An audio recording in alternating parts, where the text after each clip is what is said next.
OK， 1997年第50條，咁呢條題目就話喺個 figure 入邊 ，AC is the angle bisector of BAD，咁言下之意即係 BAC 等於 CAD，然後就問你 which of the following statement must be true。咁其實呢3條 statement 都係 consider 緊一啲 similar triangle，咁我哋逐條睇啦。咁第一條就問你 BCE 同埋 ADE 呢兩個 triangle， 咁但係做之前呢，我哋就將 C 同 D 連埋一齊先。好啦，呢個時候我哋再睇翻 BCE 同埋 ADE， 咁即係呢兩個三角形。咁呢度對角一樣啦，咁再加埋因為 angle in the same segment， 咁所以呢 CBD 等於 CAD， 然後又係 angle in the same segment， 咁所以呢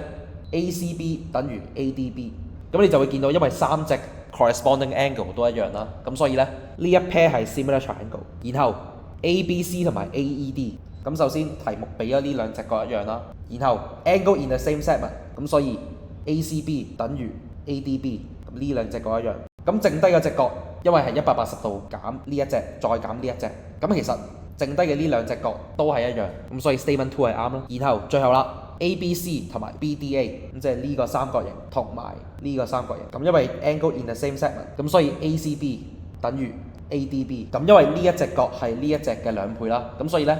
如果我哋要 prove 呢一 pair similar triangle， 我哋只需要證明埋呢一隻角同埋呢一隻角係一樣就 OK。咁但係因為我哋冇辦法證明到啦，咁所以呢，呢一 pair 就唔係 similar triangle 啦，咁所以呢，答案就係 B 啦。